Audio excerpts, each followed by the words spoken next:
이제 그 행정부, 의회, 그다음에 싱크탱크를 만나서 백신 협력에 대한 예. 그런 논의를 하는 것이었기 때문에 네. 예, 그 성과는 상당히 많은 사람들 만났고 또 많은 공감을 얻어냈고 이번 한 번이 아닙니다. 백신 협력도 계속해서 해야 되는 것이고요. 또 한미 동맹에 관한 의회 간의 외교. 사실 이번에 가보니까 코로나도 있고 해서 한 1년 반 정도 또 우리 국회의원 선거도 1년 전에 있지 않았습니까? 예. 그러다 보니까 사실은 한미 간 의원 외교랑은 그동안 거의 1년 정도는 그냥 쉬고 있었던 겁니다. 사람들도 바뀌고 좀 계속 만나고 스킨십 그래서, 해야죠. 예. 그래서 이제 뭐 이번에 여당은 같이 못 갔지만 우리 두 사람 같지만 어떤 의원 외교 물꼬를 텄다는 것도 의미가 있고 또 백신 외교를 위한 백신 협력을 위한 전략과 네. 구체적인 논의 방안에 큰 접점을 찾았다는 것도 의미가 있습니다. 알겠습니다. 아무튼 고생하셨습니다. 백신 사절단 고생하셨습니다. 저는 황교안 전 대표도 거기 가서 고생하시고 노력 열심히 했다고 생각합니다. 자, 한미 정상회담은 어떻게 보셨습니까?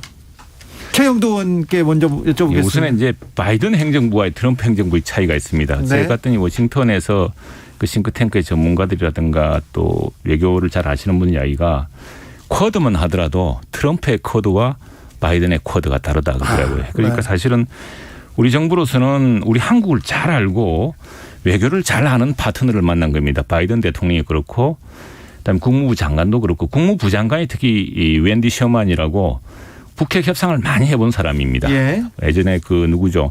올브라이트 장관하고 평양까지 다녀온 사람이고 네. 그다음에 특히 이제 아시아 짜르라 불리는 백악관에서 완전히 블랙홀이라 불리는 그 커트 캠벨 네. 인도 태평양 정책조정관 이분이 또 한국을 잘 압니다. 저도 뭐 개인적으로 잘 아는 사이지만 그래서 우리로서는 호흡이 맞았고 제가 이제 우리 외교 당국도 이야기를 들어보니까 상당히 많은 협의를 했다 그래요. 그래서 굉장히 논의할 내용이 많았습니다. 한미 동맹, 뭐 미사일부터 그다음에 다자 협력 이런 등등이 많았는데 이 백신 부분이 구체적인 막 결실이 조금 부족해서 아쉽다 이렇게 이야기할 수 있겠습니다. 박성준 의원님. 전체적으로 볼 때 이제 한미 외교에서 어떤 정상회담이 갖고 있는 새로운 어떤 전환점을 마련했다가 볼 수가 있는데요. 지금 뭐 최영두 의원님께서 얘기했지만 바이든 대통령이 오랜 의정 생활을 했고 이제 외교 상원에서 또 외교위원장을 하지 않았습니까? 예. 그리고 특히 한반도 관련된 부분에 대해서는 너무나 잘 알고 있는 부분이고 또 외교의 어떤 루트를 잘 알고 있기 때문에 과거에 트럼프 전 대통령 같은 경우는 탑다운 방식이었다고 하면은 사실 이제 외교라고 하는 것은 이제 바텀업으로 해서 일정한 의견들을 조율하고 최종 이제 정상회담이 이제 결정하는 절차인데 이번에 보면 이제 한미 동맹의 어떤 새로운 차원에서의 업그레이드를 했다는 걸 볼 수가 있는데요. 한미 동맹이 이제 가치 동맹이고 또 지역이라든가 글로벌 동맹을 추구했다라는 거 그리고 세 번째는 미래지향적인 과학기술 동맹으로 진화했다는 걸 볼 수가 있는 건데 저는 또 한편으로는 이 대북 관계 관련해서 대북 정책 관련해서도 판문점 선언이라든가 싱가포르 정상회담 성과를 좀 인정받았다는 것도 의미가 있을 것 같고요.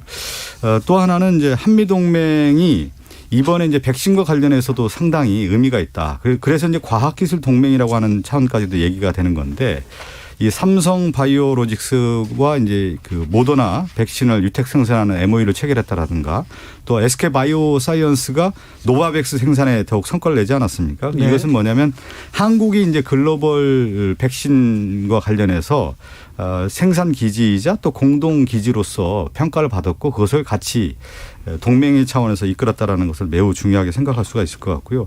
결국은 이제 미국의 입장에서 봐서도 그렇고 결국 이제 한국이라고 하는 그 가치가 인정받았다라고 볼 수가 있고 더 나아가서는 이제 경제뿐만 아니라 백신 그리고 그 군사 동맹에 대한 부분까지도 상당히 확인하는 그런 자리였다. 의미가 있다 이렇게 볼 수 있습니다. 최영도 의원님. 예. 한국군 백신을 직접 지원하겠다 이렇게 선언한 것은 국민의힘이 준 아이디어였습니까? 성과였습니까? 이건 이렇게 이야기할 수 있겠습니다. 이 백신 스와프라는 것이 이번에 불발됐다 그러고 사실은 정부 여당 내에서 정부 내에서도 정상회담 전에 백신 스와프 상당히 좀 있을 거라고 생각이 네. 기대를 좀 했습니다. 예. 정부 사이에 논의가 있었구나 생각했는데 막상 이제 워싱턴에 저희 가보니까도 그렇고 실제로도 난관이 뭐냐면은 이게 부자 나라가 왜 한국이 부자 나라인데 부자 나라가 그 가난한 나라가 너무 많다. 지금 우리 뭐 K 방역 이런 거는 우리끼리 하는 이야기고 그러니까 지금 인도라든가 이런 데 완전 아수라장 아닙니까? 그런데 이제 그런 반박 논리가 있었어요. 그래서 아니 근데 우리는 그저 달라는 게 아니다. 우리 일종의 그 공동 배송 개념으로 유효 기간을 활용한 이런 것들 공유를 하자는 것이다라는 걸 하고 그러나 당장 주한미군만 다 주면 많으냐. 주한미군과 합동장전을 하는 우리 한국군 20대 한국군들은 그 접종이 상당히 미접종 상태거든요. 그런 부분하고 경찰하고 사회 기본 인력 같은 것들은 그거 같이 제공해야 되는 거 아니냐. 한반도 평화 체제를 유지하기 위해서. 그랬더니 그건 상당히 수긍하더라고. 수긍하더니 정말 그날 깜짝 그렇게 나왔어요? 네, 그 깜짝 얘기를 놀랐습니다. 최영두 의원이 하신 거예요? 박정희가 같이 했죠. 그 보도 특파원들하고 만난 것이 5월 18일이었습니다. 대통령이 오시기 한창 전이었는데 그때 특파원들하고도 소개를 하고 특파원들하고도 이야기를 나누는 기록이 있습니다. 네. 그랬다고 해서 미국에서 물론이죠. 뭐 그게 받은 건 아닐 겁니다. 그게 야당만의 네. 이야기 되겠습니까? 그건 뭐 전체적으로 이제 의견 조율을 제가 해서 이제 보니까 이야기는 뭐냐면은 백신 사업은 참 아쉬운 대목인데 이건 우리 필요 때문에 정말 중요한 것이거든요. 지금 우리는 정말 가뭄에 콩나듯 지금 백신 맞는 기회가 생기고 있는데 미국 가보니까 백신이 넘쳐납니다. 넘쳐나서 심지어 우버 택시에서요. 백신 맞으러 가는 것까지 우버로 공짜로 4번 태워줍니다. 근데 의원님 맞으셨어요, 가서? 못 맞죠. 그걸 어떻게 지금 국민들한테 백신 구하러 간 사람이 자기 혼자 맞고 옵니까? 그래서 백신 사업은 이거 지금 정상회담에서 본격적으로 거론되지 않았지만 저는 양정부 실무 당국에서 좀 논의해서 우리가 상반기에 백신 물량이 부족합니다. 하반기는 많이 들어오게 돼 있거든요. 네. 근데 백신을 하루라도 빨리 맞아야 우리 지금 인센티브 나오고 있습니다만 뭐 생업이라든가 국민의 자유가 그리고 여름이 다가오는데 얼마나 답답하고 지금 힘듭니까? 그래서 그걸 좀 빨리 조달하는 방법으로 백신 수합을 지속적으로 논의할 필요가 있습니다.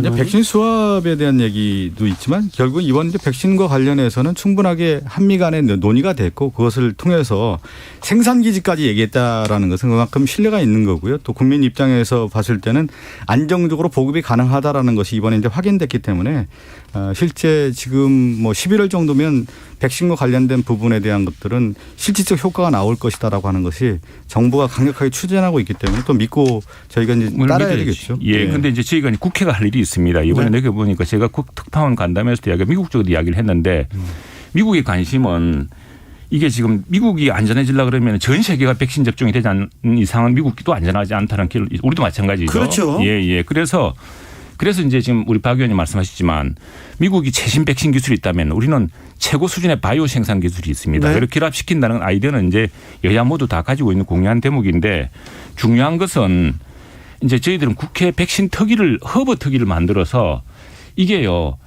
돈을 신속하게 써야 되고 어떤 경우는 제도적으로 잘 뒷받침하지 않으면은 기업들한테 다 넘길 수가 없습니다. 이게 초기 투자도 많이 들어가고 그래서 이제 트럼프 대통령이 이른바 수압 스피드 오퍼레이션을 해가지고 180억 달러 우리 돈으로 한 20조를 넣었는데 그 덕을 지금 바이든 대통령이 보고 있는 겁니다. 그때 왕창 집어넣어서 속도 있게 개발했기 때문에 7월 4일 날 코로나 독립선을 할 수 있는 거거든요. 마찬가지로 우리도 지금 삼성바이오나 SK 이제 그 신약 같은 이런 참 대단한 회사들이 있어서 하고 있습니다만 이게 백신 수요의 초기이라든가 여러 가지 규제라든가 정책의 뒷받침을 국회가 좀 체계적으로 해줘야 됩니다. 더욱이 정부는 지금 곧 임기가 얼마 안 남았거든요. 백신과 관련해서 뭐 국회 차원에서 여야가 뭐 다 같이 노력을 한다는 것은 뭐 원론적인 입장이고요. 또 이것은 이제 백신과 관련된 부분에 대해서는 정부가 책임지고 가야 될 문제 아니겠습니까? 그렇기 때문에 이 백신 보급에 대한 것들을 그동안 노력을 기울여 왔고 또 생산 기지로서 지금 다 이룰 수 있는 성과를 거뒀기 때문에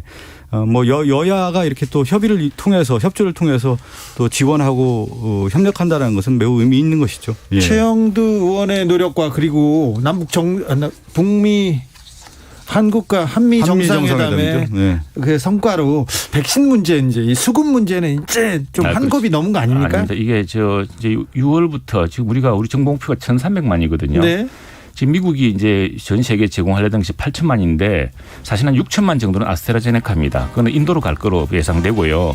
한 2천만 정도가 이제 mRNA 이른바 화이자 모더나 이런 걸 텐데 그중에 상당수에 근데 1,000만 분 정도를 우리가 수학 방식으로 했다면은 이게 2번 맞으니까 500만 명이 더 접종할 수 있는 것이죠. 우리가 네. 하루에 150만 명을 접종할 능력이 있는 국가입니다. 네. 이걸 지금 6월 말까지 우리가 2천만 명이 넘었으면은 정말 이제 7월 말 8월 되면은 희망이 보일 거거든요. 정부가 예. 계획대로 하고 있다는데 이 부분에 대해서는 6시에 제가박당 2부에서 이어가겠습니다. 더 빨리 해야죠. 괜찮다고 하던데요. 이제.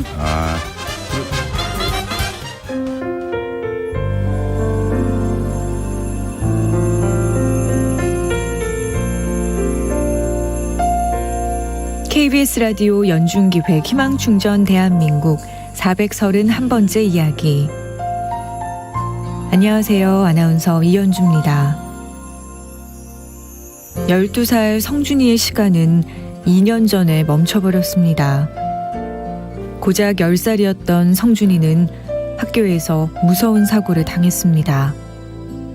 시설관리 담당자의 실수로 갑자기 방화 셔터가 내려가면서 성준이의 몸이 크게 다쳤습니다. 그때부터 지금까지 의식 없이 중환자실에 누워있는 성준이. 2살 터울의 성준이 형은 사고 현장에 같이 있었지만 동생을 구하지 못했다는 죄책감에 힘들어하다가 심리치료를 받고 있습니다. 부모님은 그런 두 아들을 그저 바라볼 수밖에 없는 현실에 마음이 아픕니다. 점점 지쳐가는 성준이 가족들에게 희망은 반드시 찾아온다는 걸 보여주세요. 코로나19 여파로 사례자와 취재팀의 안전을 위해 사연으로 대신 전달합니다. 여러분의 따뜻한 손길이 희망의 빛이 됩니다. ARS 060-700-1580 060-700-1580 한 통화 3,000원으로 희망을 선물해 주세요. KBS 라디오 연중기획 희망충전 대한민국은 초록우산 어린이재단, 인탑스 주식회사 그리고 청취자 여러분과 함께합니다. ARS 060-700-1580 한 통화 3,000원입니다.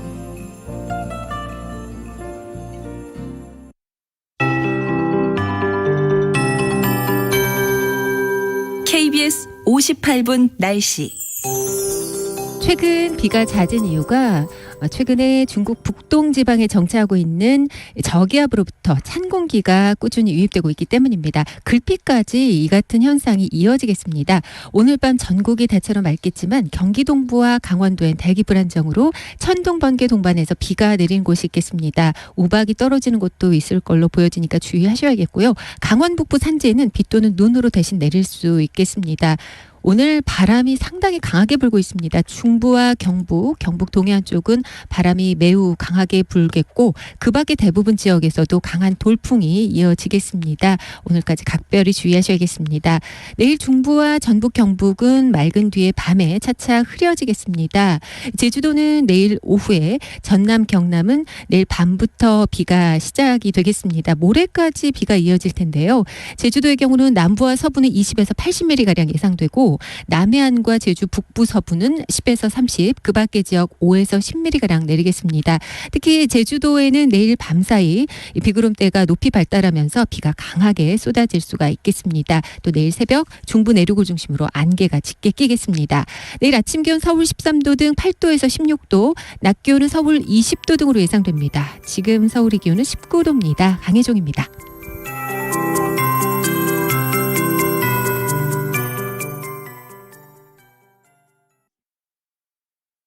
정성을 다하는 국민의 방송 KBS가 6시를 알려드립니다. AM 711kHz, FM 97.3MHz, KBS 1라디오입니다. HLKA.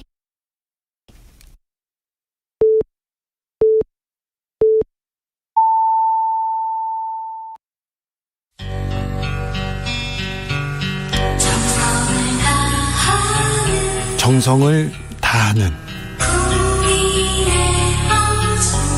국민의 방송 KBS 주진우 라이브. 그냥 그렇다고요. 주진우 라이브 함께하고 계십니다. 라디오 정보센터 다녀오겠습니다. 조진주 씨. 김부겸 국무총리는 집단면역 형성 전이라도 코로나19 백신 접종자에 대해서는 우선 7월부터 종교행사 시 방역수칙을 일부 완화하고 집단면역 형성 상황을 고려해 추가로 완화하는 방안을 검토 중이라고 말했습니다. 더불어민주당은 한미 정상회담 성과를 재차 부각하면서 국민의힘이 애써 평가절하하고 있다고 비판했습니다. 국민의힘 대표 선거에 나선 주호영 의원은 노장청의 경륜과 폐기가 조화를 이뤄야 한다면서 인위적인 세대 교체는 바람직하지 않다고 말했습니다. 노형우 국토교통부 장관이 청년주택을 찾아 도심 내 청년 주거공간 확대에 대한 의지를 적극적으로 표명하고 끊어진 주거 사다리를 복원하겠다고 밝혔습니다.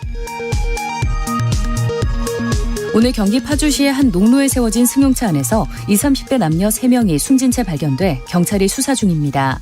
이들 중 2명은 남매이며 나머지 1명은 이들의 지인으로 파악됐습니다. 차 안에는 이들이 극단적 선택을 한 것으로 보이는 흔적이 나왔습니다. 중국 관영 환구15가 한국이 개발할 수 있는 미사일의 최대 사거리 800km 제한을 없앤 한미 미사일 지침 해제에 대해 중국은 경계해야 한다고 지적했습니다. 지금까지 라디오 정보센터 뉴스였습니다. 백신 수급 불균형이 있었습니다. 한동안 저조했었습니다. 접종이. 하지만 이번 주부터 다시 속도를 낸다고 합니다. 백신도 착착 들어와서 하루에 100만 명 접종도 가능하다고 전문가들이. 150만까지 가능하답니다. 150만 명까지. 지켜보면. 그래서 이제 물량이 문제입니다. 물량이. 네. 물량이 쏙쏙 들어오기 때문에. 싹싹 들어와야 됩니다. 네. 정말 소나기처럼 들어와야 됩니다. 그렇습니다. 너무 걱정하지 마시고요. 네. 너무 이제 불안한 심리를 작용할. 아니 불안 심리가 아니라 그 희망 심리를 주는 거죠. 희망 심리입니까? 그럼요. 더 잘하라고? 아니 그럼요. 빨리 더 구할 수 있으면 더 구해서 빨리빨리 해야죠. 알겠습니다. 불안감 부추기지 마세요. 그런 문자가 왔는데 그거 말고 더 잘하라고 지금 하는 아니, 거죠. 그럼요. 네. 우리 희망을 빨리빨리 줘야죠. 언제까지 마스크 쓰고 있을 겁니까? 자, 네, 알겠습니다. 화이자, 모더나 백신 다 잘 구해왔습니다. 이제. 근데 그게 이제 일주일에 28만씩 들어오고 있거든요. 네. 근데 우리 하루에 150만씩 할 수 있는 나라입니다. 알겠습니다. 빨리 가져와라. 빨리 가져와야지. 네. 빨리 가져와. 그 생각을 간 또 겁니다. 우리 민주당 같은 경우는 지금 백신 치료제 특별위원회가 있거든요. 네. 그래서 이제 백신 접종 완료자에게 뭐 자가격리 또 집합금지 면제하는 인센티브를 유지하는 내용도 지금 정부에 건의하고 있고. 네. 그러니까 뭐냐면 지금 접종뿐만 아니라 추후에 어떻게 하겠다라고 하는 로드맵까지 지금 하나하나 좀 만들고 있기 때문에 네. 올해 안에 지금 정부도 계속 발표하고 있지 않습니까? 11월까지는 다 완료하겠다는 거니까 지켜봐야 될 것 같고 그 일정대로 볼 때는 큰 문제가 없을 것 같습니다. 백신 문제에 대해서는 정부 방역당국 지켜보고 더 열심히 하라고 응원하고. 저희들이 더 빨리 구하려고 갔던 겁니다. 알겠습니다. 최영도 더 빨리 구하려고 가고 방법이 있습니다. 갈비탕도 못 먹고 왔어요. 워싱턴 가가지고. 자, 최영도 의원님. 네. 국민의힘 어떻게 돼가고 있습니까? TK 의원들이 어떻게 생각합니까? 지금 당권 바람에 대해서, 초선 바람에 대해서. 저는 TK가 아니라 잘 모르겠는데. TK는 PK. PK. 저는 경남입니다. 경남, 부산, 울산 지역인데. 네, 그래요. 근데 이제 그 사실은 지난 총선 때 한겨레 신문 일면 톱이 참 재미있는 대목이 있습니다. 더 이상 지역 구도는 아니다 그랬어요. 왜냐하면은 대구 경북이라든가 특히 경남, 부산, 울산 가면은요 거의 수도권 비슷합니다. 이 득표율이.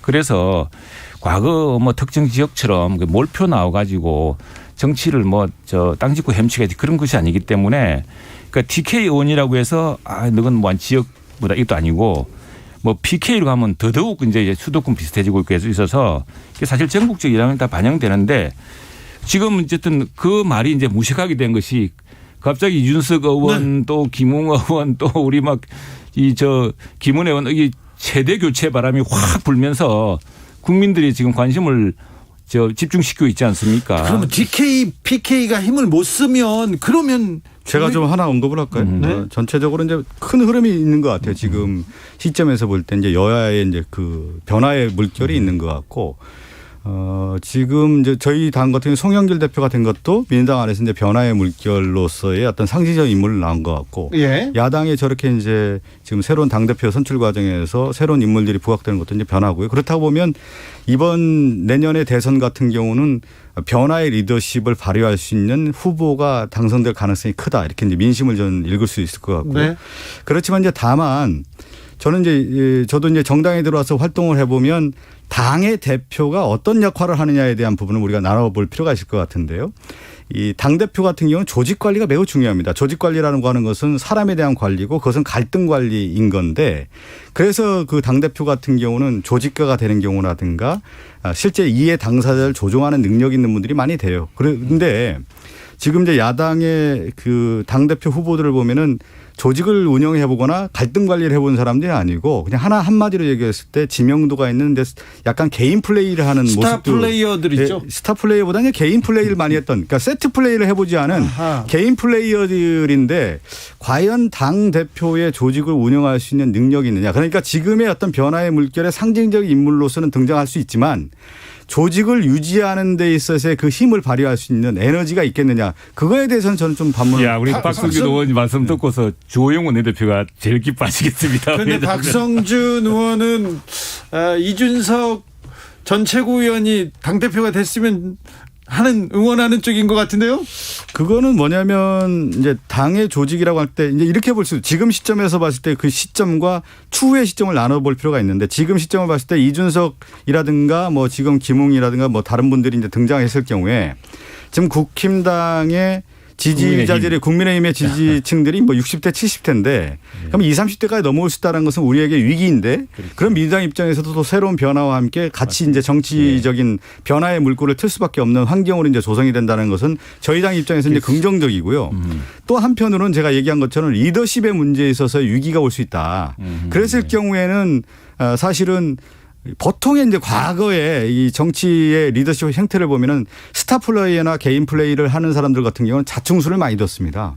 그랬을 때 그 조직의 분열상을 나타냈기 때문에 오히려 제가 볼 때는 뭐 저는 누구든 당선이 된다고 하더라도 결국 리더십의 어떤 차별화에서 있어서는 한번 경쟁을 해볼 만하다 이렇게 좀. 2507님이 보수도 오죽 답답하면 그러겠어요. 오죽 답답하면. 자, 최영도 의원님 어떻게 보십니까? 이게 박성준 의원님이 여러 참 전곡을 찌르시다고 생각합니다. 그리고 이 참 당대표라는 것은 경륜과 경험, 당의 갈등을 조정하고 이 당대표 참 힘든 자리입니다. 네. 특히 이번 당대표. 맨날 싸우는 자리거든요. 네, 싸워야 되고 또 이 당대당끼리 싸우는 것은 부차적일 수가 있어요. 예.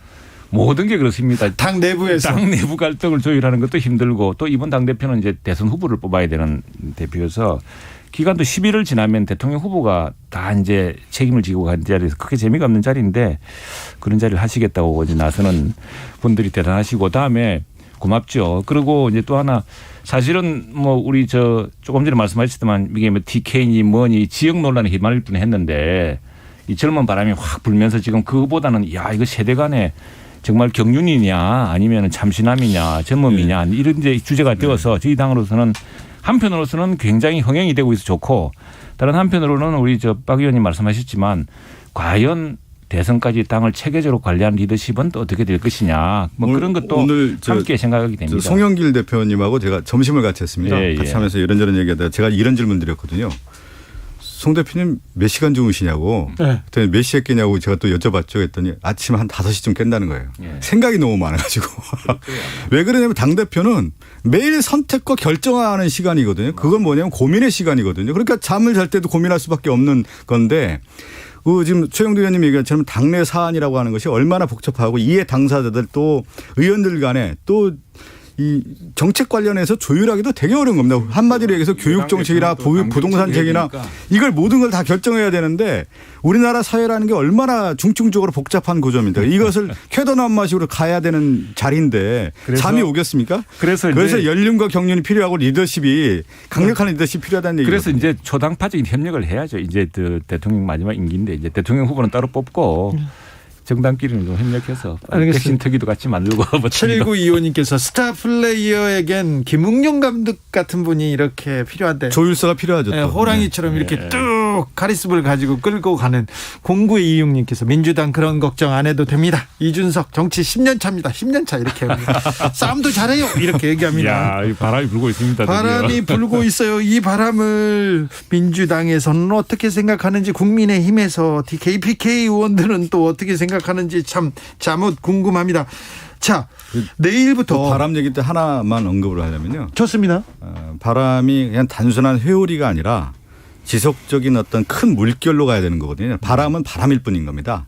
그것이 이제 하나의 어떤 대세로서의 어떤 물결로 갈 수 있는 내공과 내실이 있는 사람만이 이루어지는 것이지 한때 대부분 그냥 잠깐 했다 회오리 바람이 났다가 물러나는 경우도 많거든요. 네. 그것이 이제 바람인지 물결인지를 한번 보여야 되겠습니다. 4231님 나이만 젊은 대표가 아니라 정책도 젊은 대표가 되어야죠. 국민의힘도 민주당도 마찬가지입니다. 내일 김오수 검찰총장 후보자 인사청문회가 열립니다. 그런데 특별한 쟁점이 보이지 않습니다. 정치적 중립성을 지킬 것인가 그거 말고는요. 최영도 의원님. 지금 가장 큰 문제가 이 검찰총장 그러니까 맨 처음에 윤석열 총장이 그렇게 이 정부에서 우리 총장님 하던 건 뭐냐면은 정말 이 추상 같은 그런 원칙 가지고 살아있는 권력을 수사하던 그런 걸 이제 봤기 때문에 왜냐하면 검찰은 경찰과 달라서 큰 범죄, 큰 조직적이고 권력 범죄를 이제 수사하는 것이 본령의 역할이라고 주어져 왔거든요. 아니, 그런데 국민의힘은 그게- 그때는 왜 이렇게 반대했어요? 그때는 이제 우리 쪽 사람을 수사를 하니까 그랬겠죠. 네. 그런데 네. 근데 보니까 이분이 뭐 참 살아있는 권력을 수사한다는 원칙 하나랑 똑같구나라는 이제 그런 것 때문에 국민들이 생각이 지금 몰린 거 아니겠습니까? 근데 이제 그래서 검찰총장이란 것은 이게 정말 정의의 수호자고 큰 칼을 이제 휘두르는 이런 그 마지막 그 법치의 보루라고 할까요? 이런 분인데 이런 분이 과거의 권력에 굴신하고 소신을 굽히고 또 들어는 지금 어떤 본인 스스로가 어떤 수사에 지금 대상이 되어 있고 이렇게 하면은 참 우리 검찰이 좀 불행해지는 거 아니냐. 특히 우리 법치의 마지막 보루인 큰 정의의 화신이 되어야 될 검찰총장의 권능이라든가 명예도 떨어지는 거 아니냐. 근데 지금 질문이 이제 정책 중립성에 대한 것이 최대의 쟁점이다 이렇게 얘기했는데요. 네. 한국의 87년 민주화 이후에 가장 중요한 것이 이제 정책 중립성과 독립성에 대한 부분이었습니다. 그렇지만 검찰이 정책 중립성과 독립성을 내세우면서 그 장막 아래서 오히려 정치 검찰이 성장하고 실질적인 국민의 자유와 권리를 침해하면서 자의적 권력을 행사하는 사례가 상당히 많았습니다. 그동안 너무 많았습니다. 예를 들면 이제 2007년도에 대통령 선거 당시에 이명박 후보의 BBK 주가조사 사건에 대해서 불기소를 하지 않았습니까? 그 문제도 이제 그 당시부터 이제 정치 검찰이 등장을 하고 요 근래 가장 큰 문제가 뭐였냐면 김학의 성매매 동영상 사건이 있었는데 검찰에서 무혐의를 했단 말이에요. 누구나 다 그 사람이 김학의라고 알고 있는데 검찰에서 무혐의를 처분을 했다라는 것이 그러니까 몇 가지 사례가 분명히 있는데 이 사례만 보더라도 왜 검찰이 개혁이 대상이 됐느냐에 대한 것이 명백하게 드러난 거고요. 지금의 이제 김오수 검찰총장에 관련된 부분은 이렇게 봐야 되는 겁니다. 한국 정치사에서 검찰이 가졌던 그 지위라고 하는 것이 어마어마하게 큰 지위를 가졌는데 결국은 그 검찰이 누구의 검찰이어야 되냐면 국민의 검찰이어야 되고 공정한 검찰이 돼야 되는 건데 그 기능적 역할을 지금 다 했느냐에 대한 부분을 이제 명확하게 밝혀야 될 것 같고요. 더 나아가서는 그래서 이제 국민의 검찰로 가기 위해서는 김오수 검찰총장 후보자가 지금 못다 이룬 검찰 개혁에 대한 부분이라든가 수사 기소에 대한 부분이라든가 더 나아가서는 그 차원에서 정책 중립성과 독립성에 대한 부분을 어떻게 하겠느냐에 대한 부분까지도 명확하게 밝히는 것이 이번에 매우 중요한 그렇습니다. 정책입니다. 예, 저는 뭐 박 의원 정치 공감하고 그런 의미에서 김오수 법무부 차관 후보자는 매우 부적절하다는 것이 이제 우리 국민의힘 판단입니다. 왜냐하면은 정말 검찰의 중립성 또 그리고 검찰이 그동안 폐해를 척결할 것 같은 그런 그 누구도 의심하지 않은 그런 이제 청렴함이라든가 또 그런 원칙에 대한 게 있어야 되는데 이분 모든 사건의 이름이 다 등장합니다. 그리고 그 특히 윤석열 총장 몰아내려고 할 때 그때 아주 뒤에서 앞장섰던 사람이고 조국, 박상기, 추미애 뭐 전부 법무차관이 있으면서 문제됐던 사례 모두 다 연루되어 있는 사람입니다. 그리고 이 정부에서 자리 주고 싶어 가지고 법무차관 물러난 뒤에 저 공정거래위원장, 금융위원장 끊임없이 올랐는데 그때마다 무슨 일인지 못 됐죠. 근데 그런 분을 정권 말에 자기 정권 지키겠다고 검찰총장 주는 거 아닌가 사람들이 의아해하고 있습니다. 진짜 우리 박 의원 말씀하신 것처럼 검찰의 개혁, 검찰의 새로운 이상을 분명히 하기 위해서는 좀 이런 시비가 없는 사람을 했으면 얼마나 좋았을까 싶습니다. 김오수 검찰 제가 이제 그 법제사법위원회에 있거든요. 예. 내일 지금 검찰총장 인사청문회에서도 오늘 저도 계속 며칠 동안 이게 준비를 하고 있는데 김오수 검찰총장 후보자가 뭐 내일 막 야당에서 이제 많은 지적이 있겠지만 저는 개인적으로 볼 때 이 조직의 안정화라든가 이 정책 중립성에 있어서 이러한 역할들을 할 수 있는 충분히 실력을 갖춘 인물이고 또 검사장 출신이고 또 법무부 차관했던 내용들을 보면은 이분이 이제 검찰에서 얼마큼 또 신망이 있는지를 잘 알 수 있기 때문에 저 내일은 그 검찰총장 인사청문회에서 많은 쟁점이 있을 겁니다. 여러 험결 많은 사람을 제 생각에는 그렇지 않습니다. 이 수사 검찰총장 추천위원회에서 이게 뭐 공개되면 안 되는데 공개된 게 있습니다. 그때 그 추천위원들이 왜 김오수 차관에 대한 평가가 낮았겠습니까? 내일 청문회를 살펴보고 또 얘기할까요? 네네. 지금까지 최가박당 박성준, 최영두, 박성준 두 의원 감사합니다. 고맙습니다. 네. 정치 피로, 사건 사고로 인한 피로,